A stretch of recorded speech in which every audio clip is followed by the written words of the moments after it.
Salve, queridos ouvintes de mais um episódio do DVIcast. Estamos aqui diretamente dos estúdios da Avenida Paulista. DVIcast 011 hoje, hein, Dr. Fernando? Tamo chique.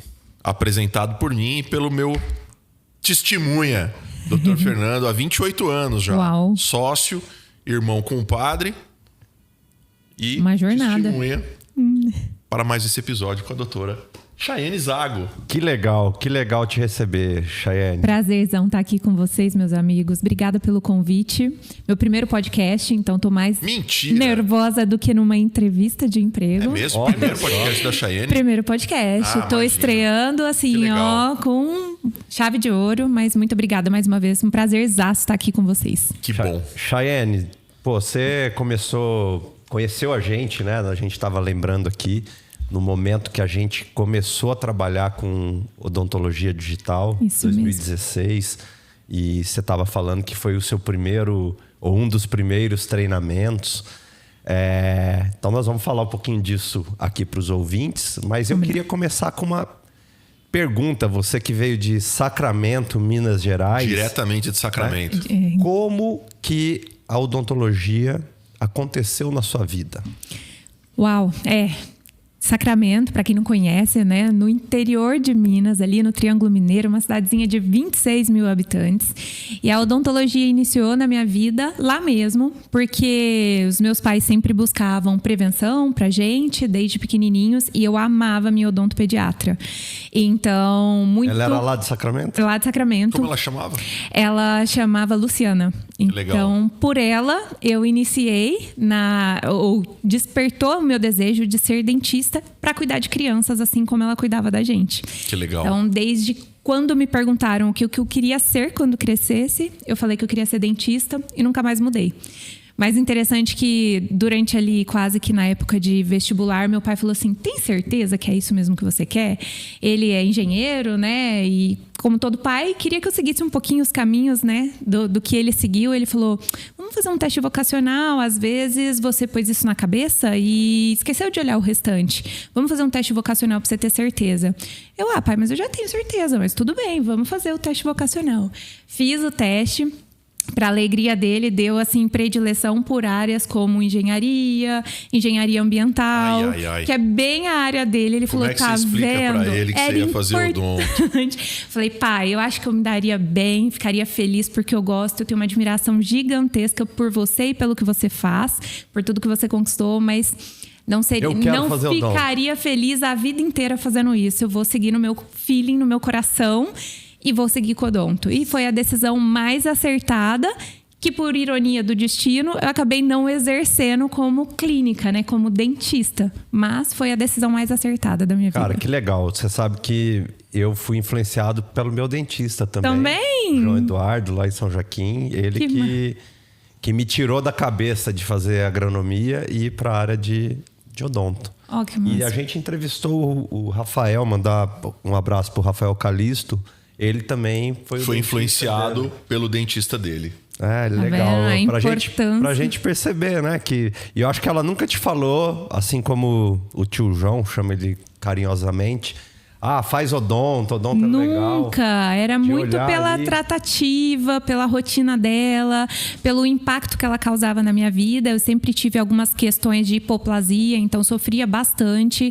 E ela sempre me ajudava a superar ali, a buscar tecnologias. Então, totalmente influenciada por ela. Você já contou isso pra ela? Já contei. E assim, tive a oportunidade de dividir e de agradecê-la, né? Por influenciar tanto na minha vida. As pessoas estão influenciando umas às outras, às vezes sem saber, né? Exato. Ô, Chay, e me conta uma história. Sim, a gente sabe disso, né? Você fez o começo da tua... Logo depois que você se formou... Você formou na Unesp. Você fez o Unesp Araraquara. Unesp Araraquara, né? isso. E depois você fez mestrado e doutorado. Você começou uma carreira... Um caminho de carreira acadêmica aí, vamos dizer assim. Sim. E em um dado momento... você foi fazer pós-graduação fora, né? Também. Você estava na trilha da carreira acadêmica. Exato. Assim. Você já queria na faculdade seguir a carreira acadêmica, ser professora? Na faculdade despertou. Como que chegou, né, na parte acadêmica? Eu falo assim que a vida nos presenteia colocando situações no nosso caminho e cabe a gente aceitar aquela situação naquele momento ou não. Então, eu sou muito grata também, eu chamo de Deus, né? Sou muito grata pelas oportunidades que eu tive. Então, durante a faculdade, eu sempre queria, assim, já colocar a mão na massa. Eu sentia falta de ser dentista, porque desde sempre, né, eu quis ser dentista. Achei que na faculdade, ingressando, eu já ia colocar um pouco a mão na massa. E a realidade não é essa. Você então, tinha esse apego pela vida clínica. Pela prática. Eu queria o sonho de todo ali... dentista, né? Colocar a roupinha branca. Tem uns caras que descobrem no meio da faculdade que tem medo de sangue. Tem uns casos assim. Acontece. Mas você não, você tava ávida. A maioria, o sonho... Tá querendo, exatamente. Tava ávida por pôr a mão na massa. E como no primeiro ano não tinha, eu tive a sorte de ter o noturno ainda naquela época na Unesp Araraquara. Então, o que eu fazia? Ficava integral, que era o regime que eu estudava. Daí saía 6h pouca da faculdade, ia em casa, tomava um banho correndo, comia. Voltava pra faculdade. Voltava e pedia para os professores do noturno. Como eu queria ser odontopediatra, né? Eu ia nas clínicas de odontopediatria e perguntava se eu não poderia ficar ali assistindo ou sendo auxiliar da dupla que a outra pessoa faltou. Pelo menos para eu segurar o sugadorzinho e me sentir um pouco dentista, né? No primeiro ano já. No primeiro ano. Olha, já. Eu não sabia dessa história. E aí a professora, uma das professoras lá, muito querida, perguntou depois de um tempo, falou, olha, eu vejo que você tem ali interesse, você não quer fazer iniciação científica? E eu buguei, falei assim, isso? O que é a iniciação científica? Aí ela foi me explicar tal, e eu falei, não, eu quero fazer. Então, fiz desde o meu primeiro ano iniciação científica. Isso na pediatria? Isso, na pediatria. E ali, mais era numa área de clareamento. Começou com clareamento, apesar de ser na pediatria, a linha de pesquisa dela era com clareamento. E daí comecei, fiz meus projetos, apresentei trabalhos aqui, fora, e fui criando cada vez mais gosto pela iniciação científica. E durante os 5 anos da graduação, eu segui na iniciação científica e ali nasceu a vontade de seguir, tanto que o meu plano A Z era, de fato, seguir na área acadêmica. E eu falei, eu vou terminar a graduação e estou certa de que vou fazer mestrado e doutorado. Até consultando alguns professores que eu tinha mais... afinidade, eles falavam, mas você tem a mão boa, você tem certeza que vai seguir para a área acadêmica? Você vai perder isso.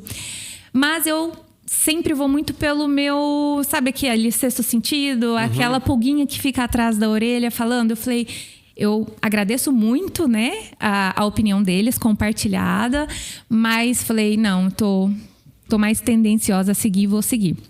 E daí resolvi falar, não, eu vou fazer a área acadêmica, seguir na área acadêmica, e aí me convidaram para pular para o doutorado direto. Então, eu não fiz o mestrado, fui direto para o doutorado, e aí fiz uma parte do projeto fora do Brasil e segui. Onde que você ficou mesmo? Eu fiquei em Portugal, norte de Portugal, uma cidade que chama Braga. Fiquei 7 meses lá, só que foi uma mudança difícil na minha vida, porque assim, eu fiz a iniciação científica toda na pediatria. Só que no meio do processo, né, eu comecei a gostar muito da prótese, muito da reabilitação oral. O doutorado era na reabilitação? Então, eu tive que ter essa conversa difícil com a minha orientadora, que eu, assim, admirava ao máximo, mas quis migrar para a área de reabilitação oral. Você trocou de orientador? Troquei de orientador, troquei de área, foi tudo novo. No meio do programa? No meio do programa. Caramba!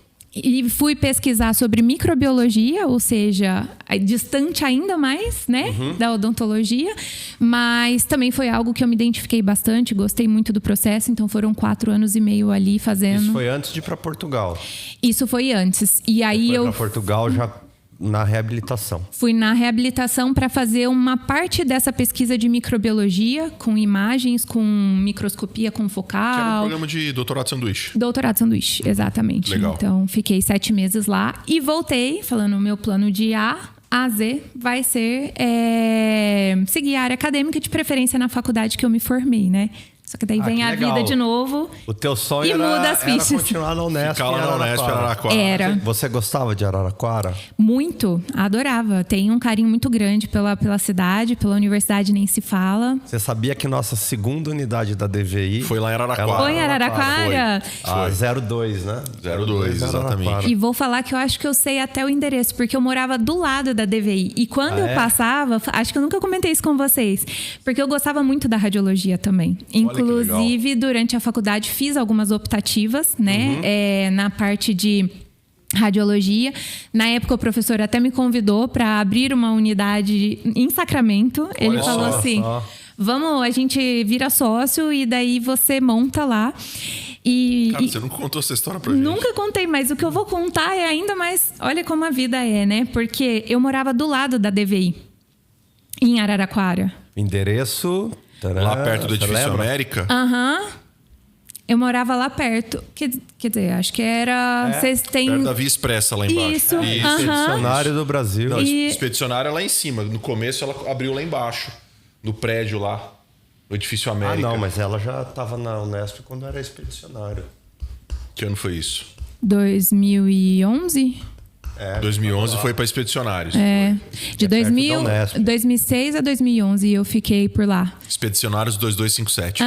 E eu morava ali na Prudente, pertinho. Que legal. E às vezes eu passava, como eu gostava de radiologia também, eu falei, de repente, né? Às vezes poderia... quando me formar, um currículo ali, quem sabe? E depois vim conhecer vocês em outra situação. Em outra situação. Aí que ano que a chave mudou e você foi para esse mundo da educação clínica, da educação? Quando que virou a chave? Eu falo que não foi uma virada de chave. Na verdade, as coisas aconteceram meio que naturalmente. Eu falo que por uma falta de oportunidade, eu tive a melhor oportunidade. Porque como o meu plano era seguir a área acadêmica... E eu gostaria muito de continuar em Araraquara. Na época eu cheguei a esperar concursos, abrir ali para professor, mas era uma época de recessão, não tinha muita perspectiva de quando teria essa vaga. E daí eu falei, não consigo também, depois de terminar o doutorado, ficar aqui aguardando uma situação. Então eu vou, Seu de repente... pai ia mandar você voltar para Sacramento. Pois é. Eu falei, eu vou buscar oportunidades em São Paulo. Mas a minha busca por oportunidades aqui era justamente assim, universidades para dar aula ou até encontrar clínicas para atender, né? E daí vim com a cara e com a coragem, buscando ali opções. Não encontrei boas opções naquele momento. Eu falei assim, não posso ficar sem trabalhar, então eu vou colocar o meu currículo na Cato. Eu nem sei se hoje em dia ainda tem, mas era um site de busca de currículos. Gente, coloquei na... para contratar. Coloquei na Cato sem muita assim, perspectiva. Falei, eu vou... antes disso eu esqueci. Eu vim para São Paulo, não encontrei as oportunidades. Falei, vou prestar concurso. Falei, vou encontrar aqui algum concurso que faça sentido. Achei um muito bom, que era com uma associada da medicina. Era um concurso que instigava e dava condições para a pessoa se desenvolver. Inclusive pagava MBA, porque era concurso de odontologia, mas para gerenciamento de unidades de saúde. Que legal. Aí eu falei, cara, me interessa. Tanto no dinamismo que parecia ter, quanto na opção de crescer, de aprender coisas novas. E não vou negar também o financeiro. Era muito discrepante do salário de um concurso convencional de atendimento. Aí eu falei, vou prestar uns 2 antes e vou mirar nesse, para eu entender como é que é concurso. Aí, enquanto eu estava buscando oportunidades, estudei. Resumindo, passei nesse que eu queria. Eram 8 vagas na época. Eu passei em 5º. Chamavam só até a 3ª posição e depois não chamavam mais. Aí eu falei, caraca... Para esse concurso da área de gestão. Para esse da área de gestão. Fiquei super feliz quando eu passei, mas quando eu via que não chamava, aí que foi que eu falei assim, eu não posso ficar aguardando. Só uma outra coisa. Falei, preciso arrumar, urgente. Falei, vou pôr meu currículo na Cato. Foi aí que eu coloquei. Daí, uma semana, recebi um e-mail de uma empresa...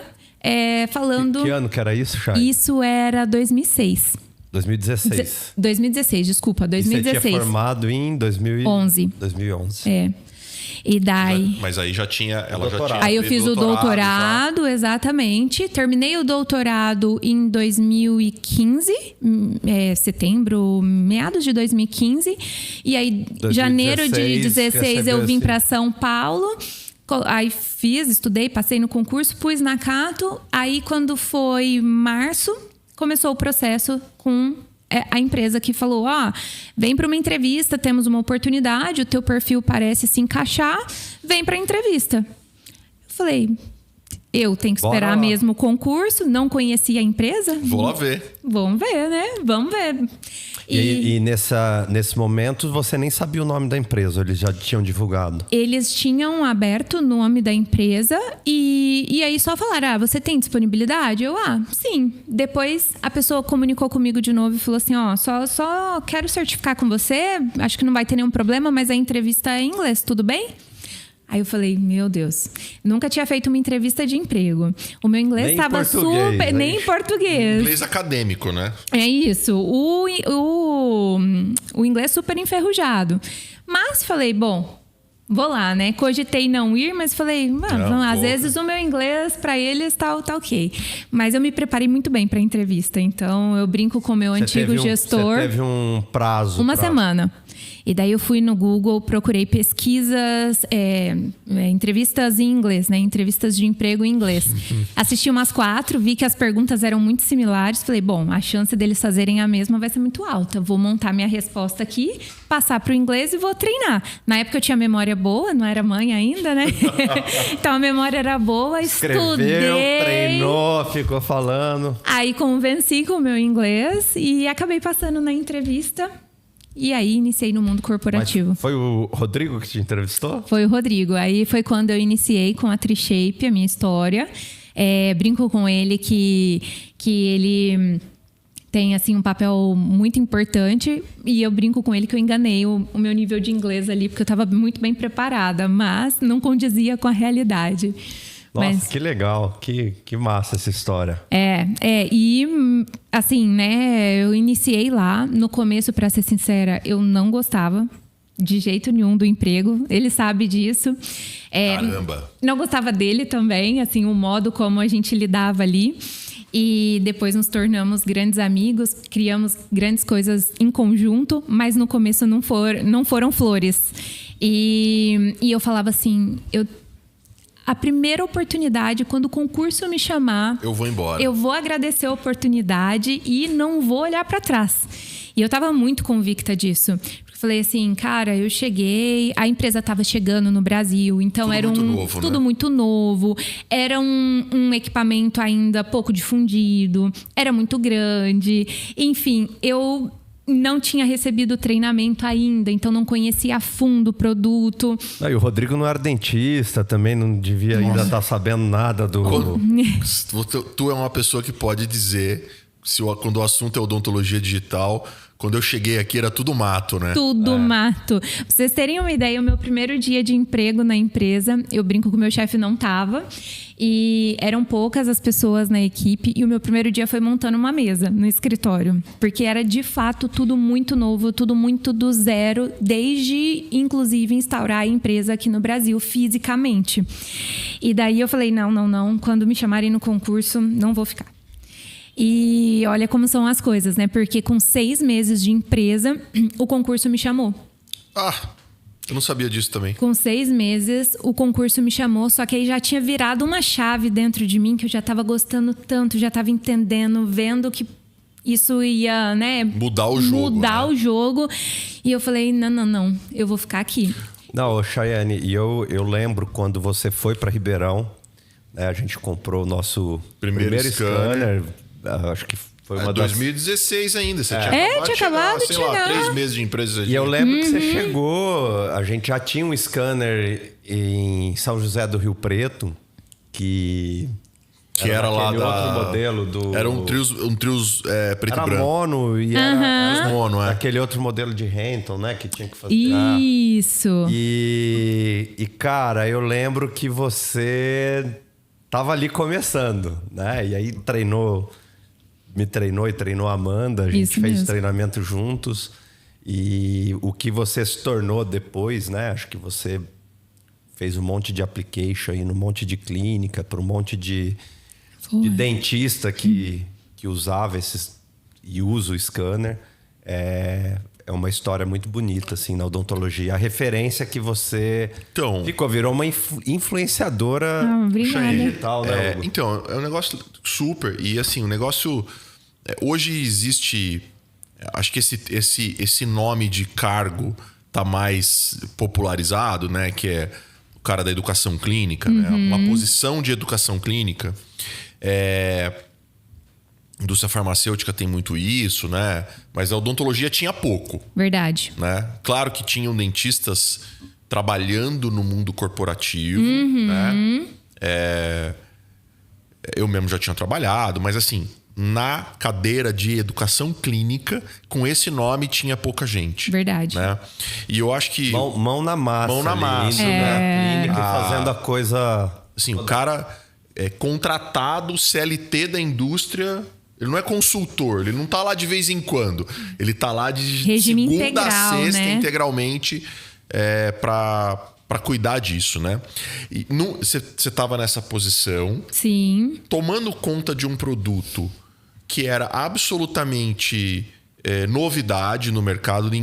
Pouquíssimas pessoas conheciam sobre escaneamento intraoral, odontologia digital. Tinha muita questão técnica a respeito, né? De acurácia de scanner, de reprodutibilidade, enfim.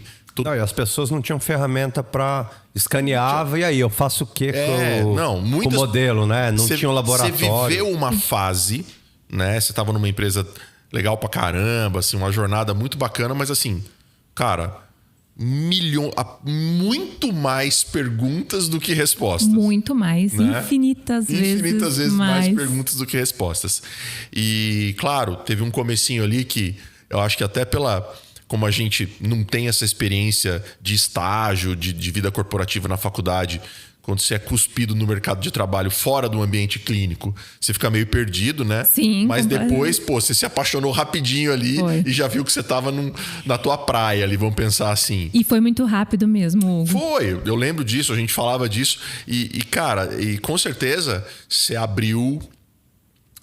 horizontes, né? Do mesmo jeito que a tua dentista te inspirou lá, você inspirou muita gente, né? Sendo mulher e estando sozinha nessa jornada. Você tinha um chefe que não era dentista. O Rodrigo acabou de sair daqui. A gente bateu um papão com ele. Mas assim, era um contexto de muita coragem ali, de muita inovação. Era. E aí, eu pergunto pra você, qual foi o maior desafio que você passou nessa hora, assim... Não, assim, não tô falando de desistir. Você não tá falando que no começo você pensou tal, mas assim, quando você olhava assim, a jornada que você tinha que cumprir, você falava assim, cara, essa barreira aqui eu não vou conseguir transpor. Me fala um pouco disso. Cara, foram alguns desafios, viu, Hugo? Acho que daria para citar alguns, mas se eu for pegar o maior... Nessa época, foi de fato o convencimento de algo. Primeiro, uma mudança interna e de mindset, assim, de algo que eu não tinha visto na faculdade. Eu não tinha recebido o treinamento do produto Então, foi assim, de tanto...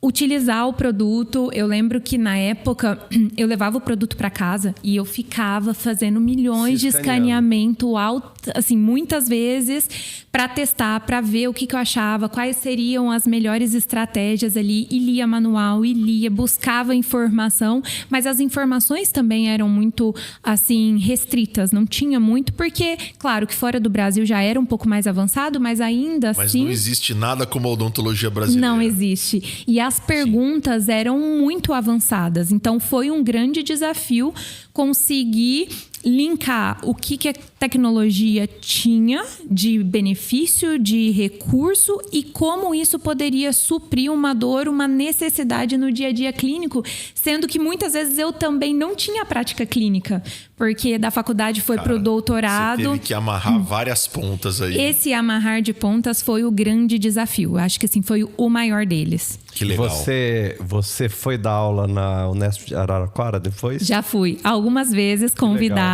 e tive assim um prazer enorme de voltar à casa que eu tenho tanto amor, tanto carinho. Era o teu, meu sonho. Assim, o teu grande sonho, né? E eu brinco que assim, eu sempre quis ser dentista.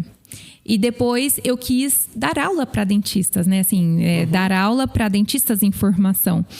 A vida foi mudando, mas de uma certa forma eu consigo realizar todos esses meus desejos e na indústria eu consegui dar aula para dentistas formados sobre um tema assim muito novo. Você não muito... deixou de ser dentista, você não deixou de lidar com a educação. É isso. E eu acredito que você tenha, através do ensino, né, tido uma relevância talvez até muito maior do que se você tivesse assumido alguma cadeira, porque você ensinou um negócio novo. Que quem está na graduação muitas vezes não está nem aprendendo ainda. Mas você tem não só quem está na graduação, você tem um mercado brasileiro inteiro para ensinar, né? E algo que ainda tem muita gente para ensinar. Você Com vê certeza. Que existe uma galera que não trabalha ainda com odontologia. Não, tem um mar de oportunidade aí, com certeza. Ô, Chay, agora me conta uma coisa, uma curiosidade. Nessa tua jornada aí de Tri-Shape, né?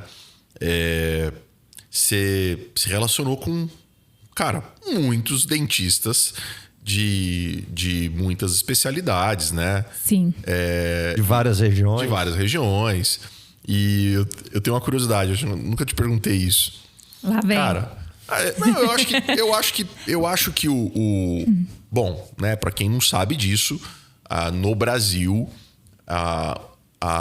os centros de radiologia acabaram assumindo a responsabilidade de produzir documentações ortodônticas para os ortodontistas. Isso inclui modelos de gesso, né? Sim. E, cara, desculpa, o protesista lida melhor com o gesso, né? Trabalha com materiais de moldagem melhores, com gessos de qualidade técnica mais elaborada.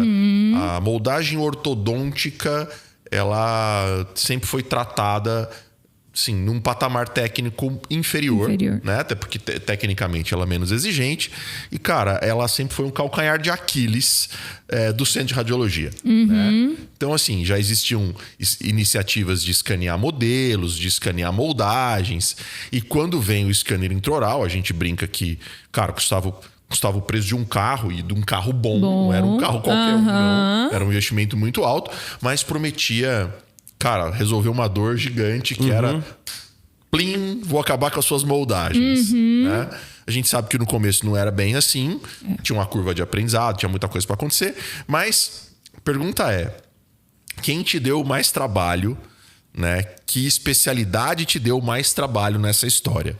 Os radiologistas tentando se livrar das moldagens de ortodontia ou os reabilitadores que estavam preocupados, por exemplo, com níveis de acurácia que nem a própria indústria sabia se o scanner entregava, com preparos subgengivais. Me fala um pouco dessa história aí. Como é que esses dois públicos perceberam a chegada dessa tecnologia e os desafios dela? Vou te dizer que os dois públicos foram bem desafiadores, cada um no seu modo. Porque o protesista, bem o que você disse, Hugo, por preparos subgengivais, situações onde envolvia, às vezes, saliva, sangramento. A gente sabe que pro Scania... desdentado, né, cara? Passamos aquela fase lá. Com certeza, a parte de reabilitações com implantes, então o fluxo não era bem instaurado, tinha muitas dúvidas, então tinha... com certeza todas essas dificuldades.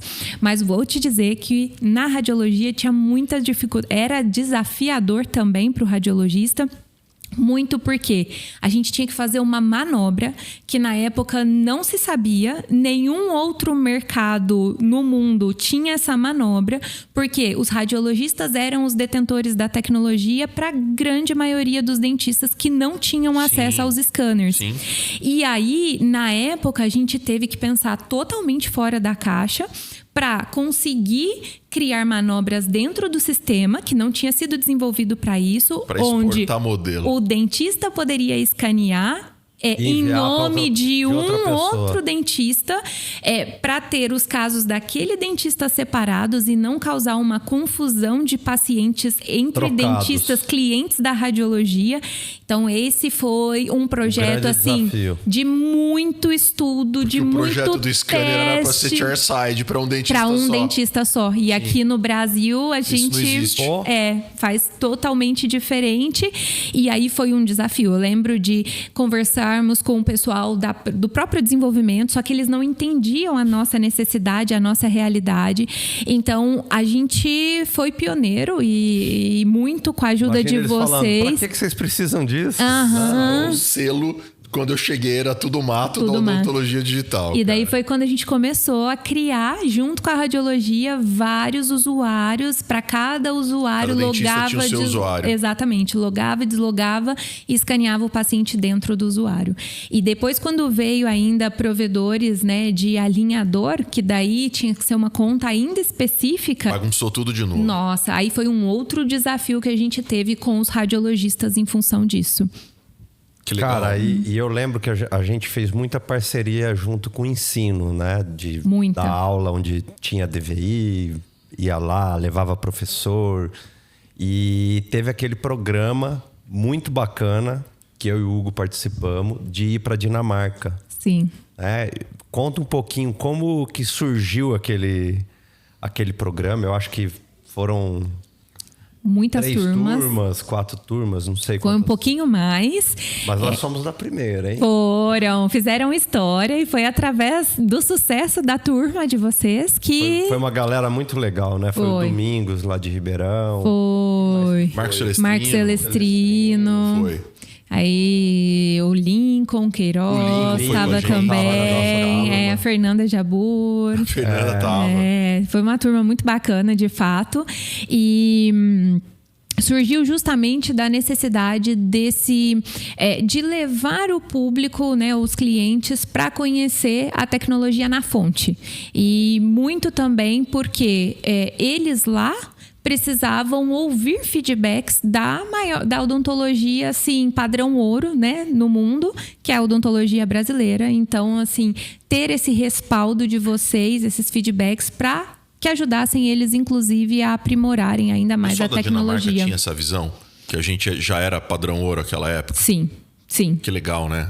Sempre tiveram, para falar a verdade, Hugo. Eles escolheram a dedo. Não, eu sei, mas assim, quando a gente fala isso para os outros, muitos dentistas não têm essa visão de como a odontologia brasileira é referência lá fora, né?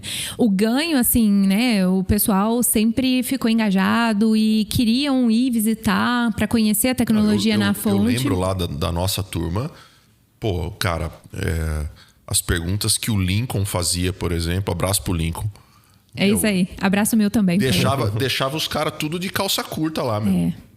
Realmente, o nível do nosso grupo, pelo menos, era muito alto em relação ao conhecimento de odontologia digital e tal. Mesmo no Brasil sendo representando nada, né? No Brasil ainda não começando aqui, nada. né? Enquanto nos outros mercados já estava em andamento, aqui estava começando. Sim. Mas, de fato, assim, grandes aprimoramentos da tecnologia, do scanner em si, da Trishape, foram, de fato, baseados em feedbacks Inputs dados aqui no Brasil. Com certeza. Que legal. Que legal. Ô, Chay, e aí depois você ficou mais um bom tempo na Trishape, né? Foram 8 anos e meio de casa. 8 anos e meio. Uma longa jornada. O Rodrigo saiu, se assumiu a posição de gerência, né? Sim. Eu acabei passando por 3 posições lá dentro da empresa e sou muito grata por isso. Então, eu comecei como especialista de produto, que era muito fazendo esse trabalho tanto no pré-venda, de apresentação do produto, mas também de pós-venda, dando treinamento após a compra. Depois, eu acabei assumindo gerência de treinamento América Latina. Então, do México para baixo, tudo que era relacionado a treinamento ficava, né, sob a minha responsabilidade. E nos últimos 2 anos e meio de casa que eu fiquei, eu acabei assumindo a posição de Country Manager. A posição que era do Rodrigo na época. Você ficou 2 anos nessa posição? 2 anos e meio nessa posição. E me conta uma coisa. Essa é uma pergunta que eu gosto muito de fazer para todos os dentistas que têm ou tiveram posições na área corporativa. que eu acho que essa é uma lacuna enorme. Para quem tem desejo de estar nessa posição um dia, né? Cara, a gente escuta muita gente falar, cara, eu não me identifico com a área clínica, tal, eu quero sair, eu quero trocar de profissão. Eu digo, cara, ó, tem um caminho dentro da odontologia que não é clínico, né? Infelizmente, as pessoas não sabem disso. Não sabem disso. Ainda é pouco difundido, claro. Mas assim, teve um dia, esse dia que você teve um caminho que começou super técnico, ele foi crescendo dentro da área técnica, e um dia você... acho que você nunca deixou o chapéu técnico, mas você ganhou um chapéu de gestão pesado. Pesado. Né? E acho que você herdou uma posição de um cara, que é o Rodrigo, que não era dentista. Né? Então, assim, o peso da cadeira do Rodrigo, o peso do chapéu do Rodrigo era mais pesado pro lado da gestão. Com certeza. E esse chapéu cai na tua cabeça meio que da noite pro dia, eu lembro. Né? Total da noite pro dia. Então, e me conta como é que foi, como é que a Chayenne, que era uma dentista corporativa, muito com um pilar técnico muito consolidado, como é que nasceu uma gestora dessa profissional que estava mais no pilar técnico? Tá aí um dos grandes desafios da minha vida. Foi um esforço muito grande, Hugo, Fer, tive que ter muito comprometimento ali, muita dedicação, porque, como você falou, né, tinha um peso grande. Essa época aí, eu lembro que você parou de responder todas as mensagens que a gente mandava pra você. Foi porque eu ficava imersa. Telefone, nunca mais. Porque imagina os clientes Perdeu o controle total. Os clientes que conversavam com você, de repente muda a posição. Teu tempo ficou dividido com outras coisas. E tudo ficou dividido, porque assim, o meu coração é ali técnico, é do relacionamento, né? Então, assim, eu criei uma rede de relacionamentos que, assim, para mim é o meu maior asset. E é o que eu gosto, é o que me faz brilhar os olhos, é onde muitas vezes eu buscava força no dia a dia ali, era no relacionamento com os clientes que se tornaram grandes amigos, né? A Chay sai da Trishape, a turma liga pra ela ainda. Ó, como que eu arrumo meu trabalho? Tenho certeza. É verdade. E na época que eu assumi, ainda tinha muito esse relacionamento direto com os clientes. E desvincular disso, e eu precisava disso naquele momento, foi muito difícil. Se desvincular é brabo, cara. Foi assim, uma mudança que eu tive que fazer. E por outro lado, eu tinha um desafio de aprender coisas, aprender muitas coisas novas. E desenvolver habilidades que eu ainda não tinha. Porque, e nem formação, né? Então, a minha formação é totalmente técnica de odontologia. E quando eu me vi, né, com essa oportunidade de assumir um desafio tão grande com uma operação já em andamento, ou seja, eu não podia pausar para ter tempo de estudar, me aprimorar ali e depois voltar. Não, tinha que ser tudo concomitante. A vida não tem pause, né? Não tem. Então, assim, foi um desdobrar para conseguir ganhar essas, ou pelo menos tentar desenvolver essas habilidades. Na parte de gestão, talvez uma das mais desafiadoras, mas toda a outra parte também técnica, por um lado que eu não tinha, de importação, exportação, enfim, todo o restante da operação, né? Cuidar de todos os departamentos. Foi desafiador, mas tive a ajuda de grandes pessoas e eu sou muito grata a elas. Nessa hora, né, então, assim, eu sempre recorria, tanto a equipe ajudava bastante, os clientes, amigos, eu sempre já te liguei, já perguntei, me dá esse direcionamento. Então, esse relacionamento me ajudou bastante. Que legal. Tanto emocionalmente, quanto também com informações. Muito do que você construiu, né? Muito então, bacana isso. Sou muito, muito grata a tantas oportunidades que a empresa me deu, quanto aos amigos, aos colegas, clientes que se tornaram amigos, que também me deram um bom respaldo, além de toda a confiança, né? Ô, Chay, desculpa, vai lá. Só para concluir, assim, que você não trouxe isso da faculdade, a faculdade não dá isso pra gente, né? Mas você fabricou isso de alguma maneira dentro de casa. E deu certo. Deu, acho que tá sim. Aí, uma mensagem para todo mundo que acha que não dá conta. Mas... Você teria algum conselho para o dentista que está ali formando, está assistindo a gente? Tenho Tem sim. um sonho de flertar fora da área clínica? Ou que nem tem o sonho. O dentista que está ali meio perdido, né? É. Hoje tem muita gente que vai... eu escuto, eu fiz mestrado, fiz doutorado depois de velho, com 36 anos, fui fazer doutorado. E tinha muito recém-formado que você perguntava, você está fazendo mestrado, doutorado, por quê? E a pessoa falava, eu não sei ainda o que eu quero, eu vou ficar mais 2 anos aqui na faculdade. Virou uma espécie de... Que você fala para essa pessoa que tá ali, assim... Não só para esse, de um modo geral. A pessoa que tá ali formando e ainda não tem... Porque quem decidiu... Cara, já decidiu, né? O cara que decidiu que vai ser clínico, vai ser ortodontista. Ou que vai ser professor, ou que vai né? ser professor. Acho que o Fernando tá falando de uma coisa que a área acadêmica tem lá os vocacionados, os caras que estão determinados, mas certeza. tem os caras que estão estacionados. O cara usa o mestrado e o doutorado como um estacionamento até acontecer alguma coisa. E entendeu? tem os caras... Eu me vejo muito na tua história, porque assim, eu nunca gostei de radiologia, não queria trabalhar com radiologia, nunca quis ser professor, nunca quis fazer mestrado nem doutorado. Jura? Juro, nunca, né? Não queria nem ser dentista até ter influência do meu dentista. Mas as coisas também, eu acho que eu tive muita sorte, foi acontecendo e fiquei um tempo na vida clínica e hoje acho que eu aproveitei as oportunidades, né? Tem gente que fala que é sorte, mas a gente fala que a sorte aparece para quem vai atrás, sobe em cima do cavalo e regaça as mãos, regaça as mãos, vai. E eu acho que você teve um pouco disso, assim, de... Cara, eu vou aqui... Eu tinha o meu direcionamento, você tinha o seu... E eu gosto de falar, quando eu vou em jornada para aluno, falar um pouquinho disso. Gente, aproveita, tem um monte de oportunidade. Às vezes você não gosta de tal área, né? Igual eu brinco, mandar um abraço pro professor Pardini, né? Putz, cara. Mas, cara, meu mestre, meu mentor. Fugia das aulas do Pardini, né? E no fim... Virei radiologista, damos aula de radiologia. O Hugo já tem a história, ele queria... Eu gostava.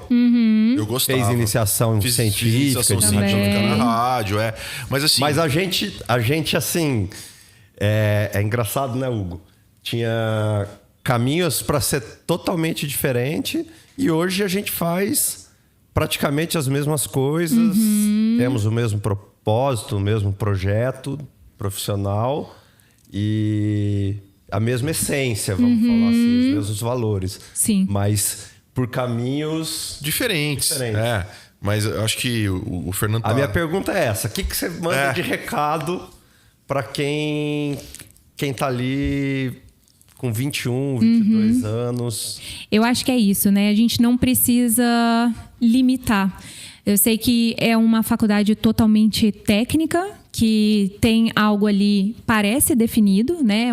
Uma rotina clínica, mas não se limitar a isso. A odontologia, ela consegue oferecer vertentes diferentes e você consegue, assim como eu, encontrar a vertente que melhor se adapta ou que melhor encaixa com seu momento, com, né, os seus interesses, sem se limitar. E aproveitar, de fato, as oportunidades quando elas surgem.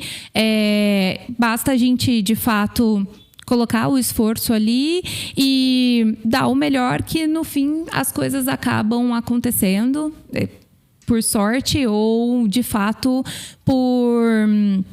competência mesmo e por... eu diria assim, esforço mesmo, sabe? Por pôr a mão na massa. Dedicação, e não limitar, não ali. Ficar, como o Hugo falou, usando de repente um momento, um mestrado, um doutorado como uma fase por não saber, ou às vezes até não é nem saber, mas às vezes a pessoa já identificou que não se adequa, por exemplo, com uma área clínica, mas ela fica com receio de dar um próximo passo e fica ali até ver o que as coisas, né, como pode acontecer. Eu acho que de fato, seguir as oportunidades. Igual você falou que eu achei muito legal. Pô, eu fui lá, botei meu currículo na Cato, aí veio a entrevista. Fiquei sabendo que ia ser em inglês. Você poderia ter falado, beleza, vou lá no inglês, vou... Cara, você estudou, uma semana. Você foi estudar entrevistas em inglês. Foi no Google, então assim... Lógico que tem um acaso da sorte do momento que você pôs o currículo, era o momento que a empresa estava buscando alguém com esse perfil, mas se você chega e não sabe falar uma palavra em inglês, você não ia ter sido contratada, né? Ou Exato. Se responde de um jeito errado. Eu acho que assim, é de fato abraçar a oportunidade, mas também colocar energia ali para dar o melhor, que naturalmente as coisas vão acontecer. Então, acho que resumindo, seria isso. Legal, bacana. Chayenne, e aí, como é que tá a vida hoje? Conta pra gente. Veio a maternidade, nesse caminho, o Gael, conta pra gente aí. Veio. Foi uma mudança muito grande, né? Em rotina nem se fala, mas em mentalidade também. Claro. Mas estou numa fase, talvez, acho que a melhor da minha vida, onde eu tô extremamente realizada, porque juntou aquilo, né? A realização demais, pessoal, né? e a realização profissional também. Então, hoje eu tô em uma outra empresa, com uma outra posição, mas que me traz uma realização muito grande também, por estar em constante aprendizado. Então, assim, encontro maneiras de desenvolver habilidades novas, de aprender, é super dinâmico. E você está cuidando de educação clínica. E estou cuidando de educação clínica, que não deixa de ser a minha veia, né? E claro. É onde eu consigo, além da parte técnica, voltar para aquela parte de relacionamento que eu tanto gosto. Por isso até melhorei, Hugo, meu tempo de resposta. Então, respondeu já respondeu duas vezes esse ano. Ó, tá ótimo. Então, ano passado ela não respondeu nenhum. Esse ano já respondeu tá vendo? dois, tá vendo? Tô evoluindo. Então, assim, essa parte me brilha muito os olhos, né? De poder ter contato, essa troca, eu acho que é uma troca muito rica, eu sempre aprendo bastante. Você, colega dentista, que tá esperando a resposta do WhatsApp da Chayenne, não desista, insista, ela vai responder. Eu estou numa nova fase, vou responder. Chayenne, mas conta desse momento. Qual empresa que você tá? Aqui que você... Para quem não te conhece, né? Tá. Hoje não tem muito tempo, mas eu assumi a parte de gestão de educação na Henry Schein no Brasil. Para quem não sabe, a Henry Schein é a empresa que detém um grupo de outras empresas, dentre elas a Dental Kremer e a Dental Speed, que são as maiores dentais, né, aqui no mercado brasileiro. Legal. E daí eu cuido de educação no todo o portfólio da empresa, falando desde a parte de consumível até a parte de equipamentos de alto valor. Baita desafio, hein? Um baita desafio. E não tinha... essa área de educação clínica, eu não lembro se existia lá na...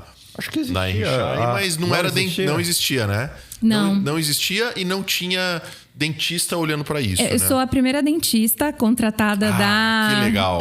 Fui a primeira na Trishape e agora a primeira na Henry Schein também. Que legal. Então é um departamento totalmente novo. Claro que a empresa sempre se preocupou com educação, mas o olhar do dentista não tinha outro, né? o olhar do dentista e não tinha um departamento dedicado. Então, assim, eram pessoas de outros departamentos que cuidavam um pouquinho daqui e dali, mas precisava, assim, de fato, um departamento para poder amarrar todas as pontas e poder olhar com foco e estratégia ali para a parte educacional e relacional com o cliente também. Você olha isso, que não Brasil. deixa de estar interligada. Brasil. Brasil. Todo o Brasil. Que legal. E o portfólio é gigante, né? Gigante. Sabendo que, assim... 300 mil SKUs? Não faço ideia. Muitos, porque, assim, vou dar uma ideia de fornecedores. Só de fornecedores, são 125 fornecedores diferentes. Imaginando que cada fornecedor tem um portfólio, amplo. Alguns com mais de 50 SKUs. Então, se a gente multiplicar isso, assim, de fato, são muitos produtos. E há um campo muito grande a ser trabalhado, né? Porque cada vez mais tem tecnologia, cada vez mais os produtos estão inovando. E a forma da gente criar essa segurança para o dentista está, de fato, na educação. A educação, na verdade, a gente é a base, né? O poder da educação transformar as coisas, os processos e as pessoas é é maravilhoso, né? É isso. Não, a gente começou com educação. Claro. E continua até Exatamente. hoje. Não para, né? A tomografia em 2005 ninguém sabia para que servia. Era igual... Acho que era pior que o scanner em Muito pior. 2015. Muito pior. Porque a internet era outra, era tudo diferente. E eu e o Hugo, antes de ter mestrado, ia na faculdade também dar aula de tomografia, de como interpretar tomografia. Os professores da periodontia, Sérgio Scombate, da cirurgia, o Cássio Verzutti, tudo chamava pra gente dar aula de tomografia. E máximo. Isso foi algo que proporcionou pra gente os clientes dentistas aprenderem tomografia e passarem a usar o exame. Proporcionou pra gente, numa aula que a gente deu na Unesp pro professor Elcio Marcantônio, montar uma DVI lá. Araraquara. Porque... Não, muitas DVIs nasceram de aulas que a gente em lugares Que completamente máximo, não aleatórios que a sabia. gente deu. A gente ia dar aula e aí o cara falava, pô, eu quero montar uma DVI aqui. Né? Rio Sensacional. Preto, Barretos, Franca. Santa Fé do Sul. Santa Fé do Sul, a gente chegou Que máximo. a dar aula. E então foi algo que o ensino a gente continua até hoje. Porque hoje ainda, em lugares que a gente vai, muitos lugares, tem o pessoal que ainda precisa aprender a usar a tomografia, assim como muita coisa, né, que você deve ter no seu portfólio lá da Kremer, que se você ensinar, o cara compra. É isso. Ele usa, e não só compra, mas ele usa melhor, ele extrai melhor os resultados. Ele vai trazer benefício. Otimiza o investimento que ele fez. É melhor fez. para todo mundo, para o paciente, exatamente. Educação tem esse poder, né, Chayane? E aí você tem um desafio enorme lá de botar essa área de pé. Você tá lá faz o quê? Uns 6 meses? 5 meses. 5 meses, olha 5 só. meses. E a equipe é a Chayane e mais... Tenho alguns analistas ali na parte de marketing e educação que ajudem toda a estratégia e jornada, né, para que a educação chegue da melhor forma no público. Tem também toda a parte de consultoria técnica, que são os responsáveis pelos treinamentos. Então, são dentistas que usam os equipamentos no dia a dia. Legal. Recebem os treinamentos continuamente para estar sempre com o mais atualizado do produto para poder passar para os clientes. Eles são promotores do produto, da marca. Da tecnologia, exatamente. E tem também os especialistas de produto, que aí não são consultores, são contratados full time também ali, né? Um regime integral com a indústria, com a Dental Kremer, com a Henry Schein, para também poder passar toda a parte de segurança, assistência técnica, suporte e dúvidas ali, né, em relação ao produto, justamente para otimizar e para que a pessoa possa usar o máximo do investimento que foi feito. Chay, você tem uma divisão lá do que vocês fazem de ensino presencial e digital? Como que vocês estão olhando para isso? A gente atua nas duas versões, né? Até pela escala que a gente tem no país, pela quantidade de pessoas que a gente tem no time. Então, para ter essa escalabilidade, o online ainda ajuda bastante. É onde a gente consegue extrapolar e chegar em mais locais. Mas o presencial também a gente acredita que faz a diferença, principalmente para produtos de alto valor agregado, para esse relacionamento, para essa confiança. Então, a gente oferece nos dois moldes. Aí, a depender da escolha do cliente também. Ah, que legal. Pô, que história bacana. Me conta uma coisa. A indústria, o mercado de odontologia só cresce, né? Isso. A indústria vai atrás desse crescimento e cada vez mais dentistas precisam de educação, né? Para onde você acha que vai o futuro dessa área, né? Como é que você vê uma área de educação clínica daqui 5 ou 10 anos? Me fala um pouco disso aí. Como é que você acha que isso vai se desenrolar? Boa pergunta. Eu vejo, assim, só tem a crescer, na verdade, justamente porque não param de surgir novas tecnologias, novos produtos e carece, né, desse conhecimento técnico dessa pessoa para poder passar toda essa segurança e essa aplicabilidade da tecnologia, senão não adianta, né, toda a evolução.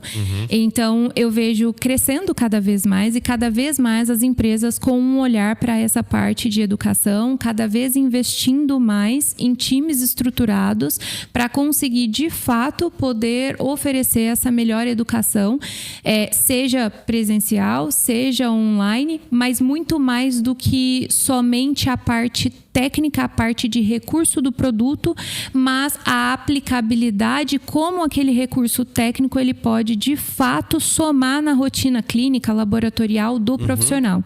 Ou seja, esse cara que está trabalhando na área de educação clínica, ele tem que entender de clínica. Tem que entender completamente. Não basta ele entender só de educação. Não basta ele entender só de produto. Não.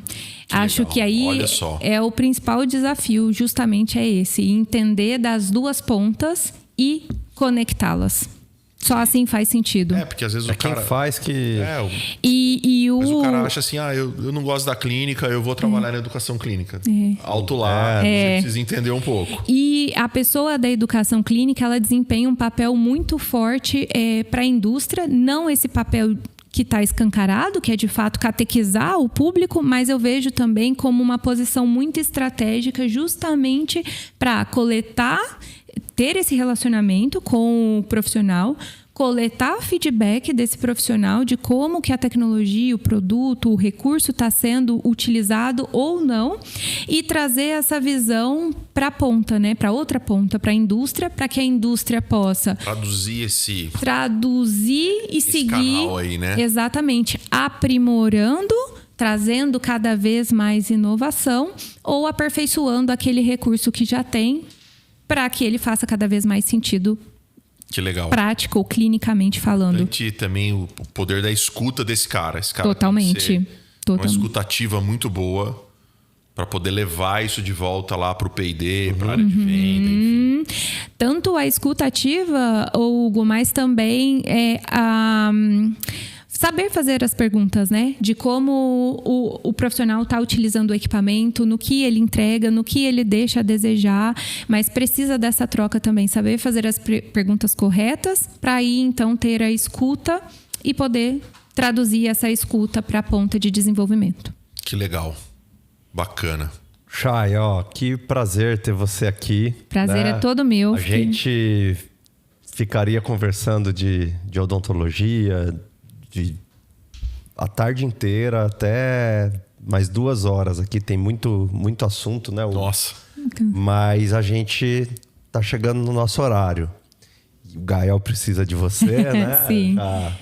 Já deu estendeu o horário da babá aqui, que a gente tá sabendo. Verdade.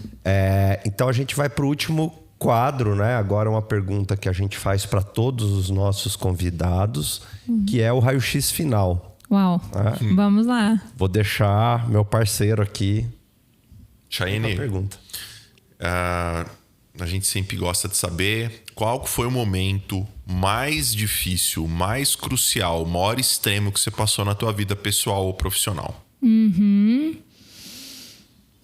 O meu maior extremo, de fato, foi assumir a posição ali de country manager, né? Porque eu tive que sair totalmente da minha zona de conforto. Tive que investir bastante em aprendizado, em desenvolver habilidades, como eu comentei. E foi um grande desafio, porque eu me vi tendo que afastar um pouco daquilo que eu sempre gostei de fazer, né? Que é também já dito, ter esse relacionamento, estar em campo. Eu gosto bastante de estar em campo, essa troca. E aí, para me concentrar e desenvolver habilidades novas, eu tive que deixar um pouquinho isso. Embora era ali que eu buscava força para continuar. Então, sempre que estava muito desafio, eu falava... Vou visitar algum cliente, vou escutar como é que tá tudo ali na ponta. E aí respirava, voltava. Você sofreu mesmo nessa época, assim? Foi tanto sofrido pela sobrecarga, quanto também por afastar, e às vezes eu sentia esse afastar da minha essência, sabe? Então... Cara, tô fazendo agora um negócio que talvez eu não goste novo. tanto, novo. Eu até gostei bastante, mas não vou dizer que não foi um baita desafio. Mas a paixão que você tinha pela área técnica lá te chamava de um jeito que até doía. A parte técnica, a parte relacional, a parte, né, assim, até de vendas em si, comercial. Porque estar numa posição de gestão toma um tempo considerável. O cara não tem mais o tempo que ele tinha. É bem isso. E aí era gerencial, era administrativo, era... Reporte para Dinamarca. Exatamente, muitas reuniões com a Dinamarca. Sim. Então, tinha a parte que eu gostava muito, que era essa parte estratégica de mapear mercado, entender o momento da empresa, Pensar, tomar fazer decisão. direcionamentos. Eu gosto bastante disso. Essa era a parte também, assim, que eu me identifiquei bastante. Mas não deixa de ser um desafio conseguir fazer tudo isso ao mesmo tempo, saindo de uma área que você, de certa forma, né, já tinha um domínio e um conforto. Exato. Então, com certeza você foi mais. assumiu essa posição num momento também que o mercado estava muito mais concorrido, né? Muito. Tinha uma mudança completamente. Porque quando começou era só Trishape e as outras estavam começando. Cada vez mais entrantes. Você virou gerente, no bom português, o pau tava quebrando. Totalmente. Eu brinco até com o antigo gestor, o Rodrigo. Rodrigo, um abraço. Que ele soltou uma bomba no meu colo e não me avisou. Soltou aquela bomba de fumaça. Debaixo da mesa, e saiu embora. Porque as bombas de fumaça da Interodonto, Hugo. Foram vários aspectos. Foram vários aspectos, tanto de mercado quanto relacional com o revendedor, que tinha ali para gerenciar, para cuidar e tentar reverter uma situação do passado, para aquele momento a gente poder entregar o máximo possível. Então foi assim, suado, mas eu sou extremamente grata pela oportunidade. Que legal. Aprendi, amadureci 2 anos e meio, acho que o que eu demoraria 10, sei lá quanto tempo. Então, assim, foi um salto pessoal e profissional muito grande. Foi aquele MBA prático. Na prática, exatamente, com certeza. Com tudo rodando ao mesmo tempo. De gestão de pessoas, ao vivo, gestão estratégica. Ao vivo. E aí, no meio do caminho desse processo, veio maternidade. Nossa, foi no meio do caminho. Foi no meio do caminho. Então, gerenciar todos os pratinhos pessoais e profissionais com tudo novo. Então, literalmente, tudo novo. Foi um grande desafio. Você deu uma pirada. Quase. Quase. Quis voltar para Sacramento? Não. amo Sacramento, tenho um carinho muito grande, mas não, eu aqui, por gostar muito mesmo com todo o desafio, eu sempre tentava ver o copo meio cheio, né? E a oportunidade de, assim, evoluir mesmo, né? E crescer, desenvolver. Então, por um lado, desesperada, mas outro falando assim, cara, é importante pro meu processo, então vamos encarar da melhor forma possível. Tem dado. Legal. E eu espero que continue dando. Claro que vai dar. Pô, que legal, Chay. Muitíssimo obrigado. Eu que agradeço. Prazer enorme estar aqui com vocês. Muito bom. Você ter respondido o Hugo e aceitado. Foi nos 45 do segundo tempo. Quase que a gente não consegue. Tô falando que foi o primeiro podcast, como eu disse. Tô mais nervosa do que pra entrevista de emprego. A entrevista que eu tive lá no início, em inglês. A gente fica dialogando a história do WhatsApp, mas a gente sabe que o tempo é escasso e tem muita gente precisando. Muita gente, e é o que vocês falaram, né? Assim, no começo acabei criando esse relacionamento e por mais que eu tive que sair um pouco dele de cena, eu nunca saí totalmente, com um tempo de resposta muito amplo, mas eu não quis sair dele também. Então, às vezes dá uma perdida ali nas mensagens, porque são muitas, mas eu respondo, tá? É isso aí. Obrigado, querida. Eu que agradeço. Valeu. Obrigada, prazerzão. Obrigado. Valeu. Sempre muito bom estar com vocês. Contem comigo. Valeu. Até a próxima. Até. Tchau, tchau. Canequinha